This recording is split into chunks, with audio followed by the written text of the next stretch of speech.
जय हिंद दोस्तों, स्वागत है आपका। दोस्तों, हम देख रहे हैं बिहार बोर्ड क्लास 10th और 12th में पूछे गए प्रीवियस ईयर क्वेश्चंस पेपर।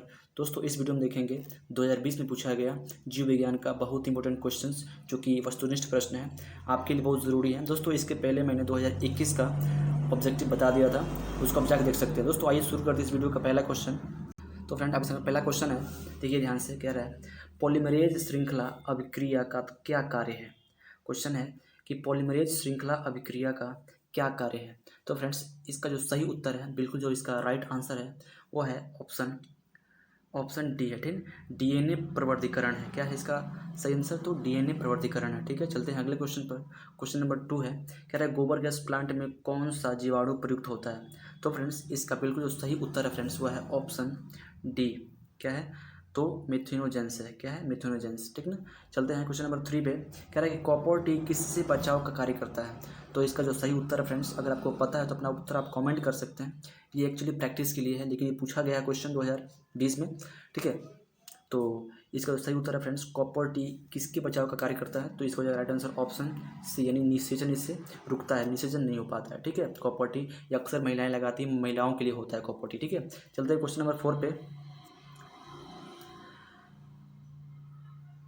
कह रहा है क्वेश्चन नंबर 4, निम्न में से कौन मोबाइल आनुवंशिक पदार्थ है। तो फ्रेंड्स, इस क्वेश्चन का सही आंसर है वो है ऑप्शन डी, यानी बी और सी दोनों। कहने का मतलब यहाँ पे जो दिया है ऑप्शन बी में ट्रांसपोजन और ऑप्शन सी में दिया है जेपिंग जिन, ये दोनों इसका होगा राइट आंसर है। मोबाइल आनुवंशिक पदार्थ है, यानी ये इनकी गति होती है, गति कर सकते हैं। ठीक है, तो हो जाएगा हमारा आंसर ऑप्शन डी, बी और सी दोनों। ठीक है, चलते हैं क्वेश्चन नंबर 5 पे। कह रहा है 5 नंबर क्वेश्चन कि मनुष्य निम्नांकित में से किस ऑर्डर तथा किस कुल का सदस्य है। तो फ्रेंड्स, इसका जो बिल्कुल जो सही उत्तर है, बिल्कुल राइट आंसर है वो ऑप्शन सी है, यानी प्राइमेट्स और होमोनिडी का है। ठीक ना, यानी कहने का मतलब प्राइमेट्स ऑर्डर का है और होमोनिडी कुल का है मेंबर, मनुष्य, ह्यूमन। ठीक है, चलते हैं क्वेश्चन नंबर 6 पे। 6 कह रहा है कि भ्रूण पोषण वाले बीजों को क्या कहा जाता है। दोस्तों, तो भ्रूण पोषण वाले जो बीज होते हैं उनको कहा जाता है ऑप्शन डी, यानी एंडोस्पर्मी कहा जाता है। ठीक है ना, समझ गए आप? अगर आंसर पता है तो आप अपना आंसर पहले कमेंट कर सकते हैं। ठीक है, आप जान सकते हैं कि आपका जो लेवल है एजुकेशन का, पढ़ाई का कितना है। ठीक है, चलते क्वेश्चन नंबर 7 पे। कह रहा है कि अपघटक कैसे होते हैं। तो फ्रेंड्स, क्वेश्चन यहाँ पे है कि अपघटक कैसे होते हैं। ठीक ना, तो इसका जो बिल्कुल सही उत्तर है वो ऑप्शन सी, यानी परपोषक होते हैं। जैसी बात क्या है, अपघटक क्या होते हैं? परपोषक होते हैं। ठीक है, चलते हैं क्वेश्चन नंबर 8 पे। कह रहे कि रेट्रोवायरस निम्नांकित किस बीमारी का रोगजनक होता है। रेट्रोवायरस जो होता है वो किस बीमारी का रोगजनक होता है। ठीक है, तो होता है एड्स का। किसका होता है? तो एड्स का होता है रोगजनक। ठीक ना, रेट्रोवायरस। ठीक है, जैसे HIV जो होता है वो उसमें रेट्रोवायरस होता है, वो एक रेट्रोवायरस ही होता है। ठीक है, तो एड्स का जनक होता है, मतलब वो एड्स जो होता है उसी के लिए, उसी से होता है। ठीक है, रेट्रोवायरस से। चलते हैं क्वेश्चन नंबर 9 पे। सामने क्वेश्चन नंबर 9 कर रहा है कि निम्नांकित में कौन प्लाज्मिड है। कह रहा है निम्नांकित में प्लाज्मिड कौन है। तो फ्रेंड्स, यहाँ पे जो दे रहा है ऑप्शन ए कह रहा है कि बैम HI, और बी कह रहा है कि इको RI, ऑप्शन सी कह रहा है पी पावर में BR और उसके पावर में 322, और ऑप्शन डी कह रहा है कि हिंदी 3I। तो इसका बिल्कुल सही उत्तर है फ्रेंड्स ऑप्शन सी है। ठीक है, यानी ये क्या है? प्लाज्मिड है। ठीक है, ये इसका बिल्कुल राइट आंसर फ्रेंड्स, ये बिल्कुल ऑथेंटिक आंसर है, प्लीज़ इस पर विश्वास करिए, ये इसका बिल्कुल सही उत्तर है। चलते हैं क्वेश्चन नंबर 10 पे। कह रहा है निम्नांकित में से जैव आवर्धीकरण का कारण किसे माना जाता है। तो फ्रेंड्स, जो जैव आवर्धीकरण का कारण माना जाता है ना, वो इन चारों ऑप्शन में से जो इसका बिल्कुल राइट आंसर है वो है ऑप्शन बी। नहीं मानता, DDT को मानते हैं। ठीक है, किसको मानते हैं? तो DDT को। ठीक है, समझ गए ना। चलते हैं क्वेश्चन नंबर 11 पे। कह रहा है कि किस जनन परत से रक्त तथा परिवहन तंत्र का उद्भव होता है। तो फ्रेंड्स, इसका बताइए आंसर क्या होगा? किस जनन परत से रक्त तथा परिवहन तंत्र का उद्भव होता है। तो इसका बिल्कुल सही उत्तर है वो ऑप्शन बी है। ठीक है, यानी मीजोडर्म से होता है। किससे होता है? मीजोडर्म से होता है। ठीक है, चलते हैं क्वेश्चन नंबर 12 पे। तो फ्रेंड, आपके सामने क्वेश्चन नंबर 12 कह रहा है कि जेड या ZW तरह का लिंग निर्धारण किस में देखा गया है। तो फ्रेंड्स, ये जो क्वेश्चन है ना, ये काफ़ी इंपॉर्टेंट क्वेश्चन है, इसको प्लीज़ आप याद रखिएगा। हो सकता है क्वेश्चन रिपीट हो जाए दोबारा से बोर्ड एग्जाम 23 में।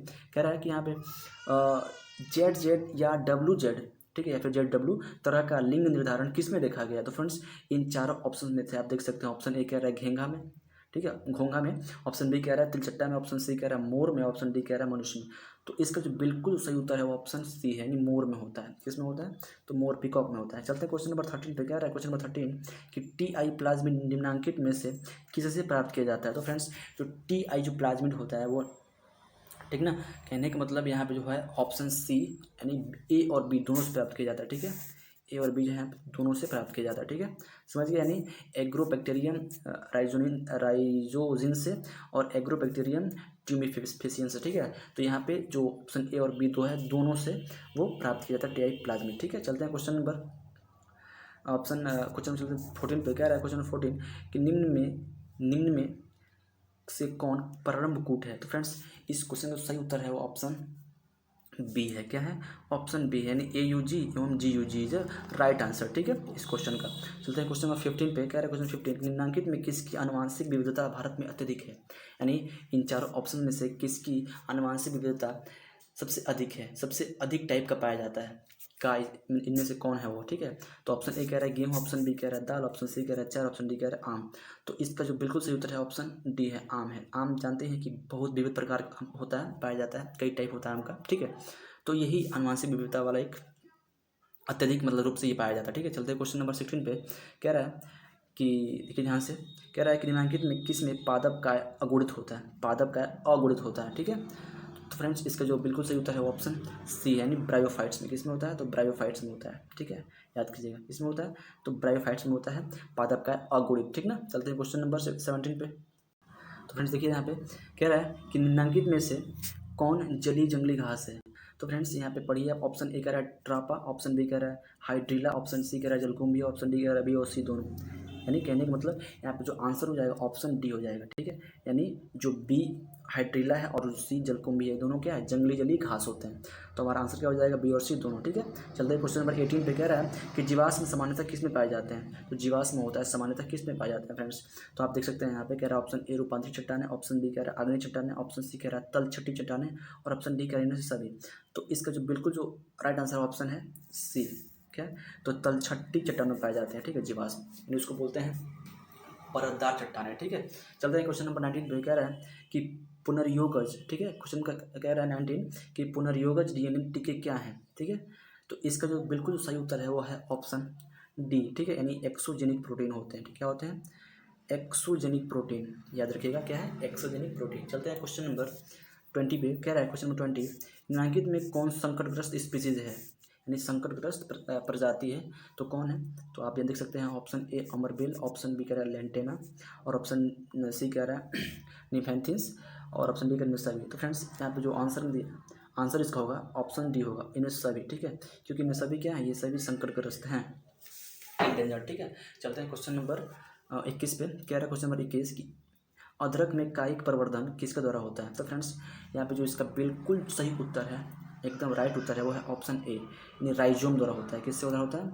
तो राइजोम द्वारा होता है कायिक प्रवर्धन। ठीक है, अदरक में। समझ गए, चलते हैं क्वेश्चन नंबर 22 पे, 22 पे। आपके सामने क्वेश्चन नंबर 22 कह रहा है कि निम्नलिखित में से बाह्य स्थानीय संरक्षण का उदाहरण कौन है? तो बाह्य स्थानीय संरक्षण का उदाहरण कौन है? तो ऑप्शन इसका जो है सी इज राइट आंसर, बीज बैंक को बोलते हैं बाह्य स्थानीय संरक्षण। ठीक है, समझ गए, चलते हैं क्वेश्चन नंबर 23 पे।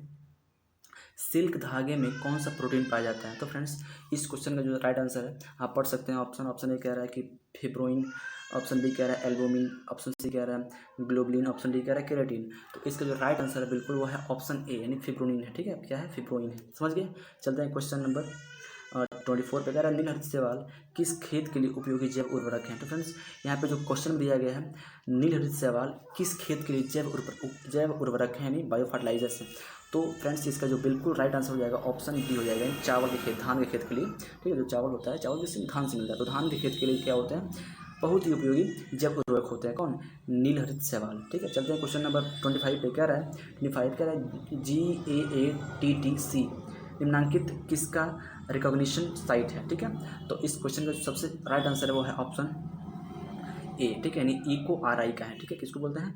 EcoRI का है, इसका होगा राइट आंसर EcoRI। ठीक है, चलते हैं क्वेश्चन नंबर 26 पे। क्या रहा है 26 कि टर्नर सिंड्रोम में कितने गुणसूत्र होंगे? तो फ्रेंड्स टर्नर सिंड्रोम में कितने होते हैं? अप्रोक्स 45 होते हैं। ठीक है, कितने होते हैं? 45 होते हैं गुड्स होते हैं। ठीक है, चलते हैं क्वेश्चन नंबर 27 पे। तो फ्रेंड्स आपके सामने क्वेश्चन नंबर 27 कह रहा है कि ग्राफियन पुटक कहाँ पाया जाता है। आपके सामने चार ऑप्शन है। ऑप्शन कह रहा है ए मानव वृषण में, ऑप्शन बी कह रहा है मानव अंडाशय में, ऑप्शन सी कह रहा है मानव यकृत में लीवर, या ऑप्शन डी कह रहा है कि मेंढक के अंडाशय में। बताइए इस क्वेश्चन का आंसर क्या होगा। अगर आपको आंसर पता है तो अपना आंसर आप कमेंट कर सकते हैं फ्रेंड्स। तो बताइए इसका आंसर क्या हो जाएगा। तो इसका राइट आंसर है ऑप्शन बी। ठीक है, यानी मानव अंडाशय में पाए जाते हैं। कहाँ, तो मानव अंडाशय में ग्राफियन पुटक पाया जाता है। ठीक है, चलते हैं क्वेश्चन नंबर 28 पे। तो फ्रेंड्स आपके सामने क्वेश्चन नंबर 28 कर रहा है, देखिए ध्यान से, कह रहा है कि आरएनए के आधार अनुक्रम AUCGCCUGA का सही आधार अनुक्रम डीएनए में क्या होगा। तो फ्रेंड्स इस क्वेश्चन का जो राइट आंसर है, बिल्कुल सही उत्तर है, वो है ऑप्शन ए। क्या है, ऑप्शन ए है। ठीक है, यानी TTGCGGACT। ठीक है, ये इसका बिल्कुल राइट आंसर है फ्रेंड्स, याद रखिएगा। ठीक है, चलते हैं क्वेश्चन नंबर 29 पे। कह रहा है क्वेश्चन नंबर 29 कि वायु परागण किस में नहीं होता है। तो फ्रेंड्स जो वायु परागण होता है वो इन सब में होता है, यानी घास में होता है, मक्का में होता है, गेहूं में होता है, लेकिन किस में नहीं होता है, तो वो सेल्विया में नहीं होता है। ठीक है, याद रखिएगा। चलते हैं क्वेश्चन नंबर 30 पे। कह रहा है क्वेश्चन नंबर 30 कि पक्षियों तथा तितली का डैना कैसा अंग है। तो जो पक्षियों और तितली जो डैना होता है वो है असमजात अंग। क्या है, तो असमजात अंग है, याद रखिएगा। क्या है, उसको बोलते हैं असमजात अंग। ठीक है, याद रखिएगा, असमजात अंग है। पक्षियों तथा तितली का डैना होता है वो असमजात अंग है, याद रखिएगा। चलते क्वेश्चन नंबर 31 पे। कह रहा है कि मनुष्य में प्लाज्मोडियम की संक्रमण अवस्था क्या होती है। तो फ्रेंड्स इस क्वेश्चन का जो राइट आंसर है वो है, क्या है बताइए इस क्वेश्चन का, वो ऑप्शन ए है। क्या है, ऑप्शन ए है, यानी स्पोरोजोइट है। ठीक है, स्पोरोजोइट बोलते हैं उसको, स्पोरोजोइट। ठीक है, याद रखिएगा। कह रहा है कि मनुष्य में प्लाज्मोडियम की संक्रमण अवस्था क्या होती है, कहलाती है, क्या होती है, तो है ऑप्शन ए, यानी स्पोरोजोइट कहलाती है। ठीक है, चलते हैं क्वेश्चन नंबर 32 पे।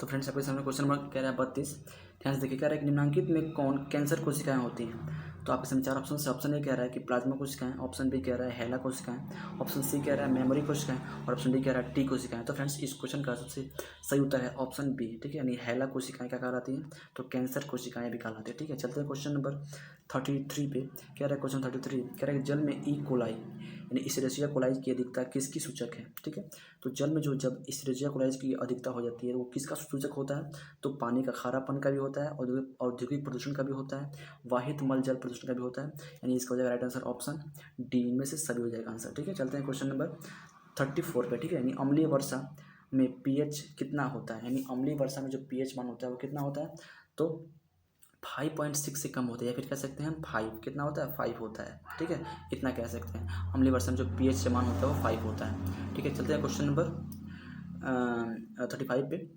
कह रहा है कि ओकाजाकी फ्रेगमेंट्स कब बनता है। ठीक है, ओकाजाकी फ्रेगमेंट्स कब बनता है। तो इस क्वेश्चन का जो राइट आंसर है वो है ऑप्शन डी है। ठीक है, यहाँ पे ऑप्शन डी समझ गए ना, क्या है, तो ऑप्शन डी है इसका क्वेश्चन का आंसर। कह रहा है कि क्या कह रहा है, ऑप्शन बी में है, यानी डीएनए के असंतत गुण द्विगुणन में, और ऑप्शन सी कह रहा है डीएनए के पश्चिगामी स्ट्रैंड में। ठीक है, यानी जो ऑप्शन बी और सी है इस क्वेश्चन का, वो का जाके फ्रेगमेंट्स का बनता है, तो ऑप्शन इसका बी और सी हो जाएगा राइट आंसर, यानी option D is right answer. ठीक है, चलो समझ गए, यानी कह रहा है ऑप्शन डी में बी और सी दोनों। ठीक है, चलते हैं क्वेश्चन नंबर 36 पे।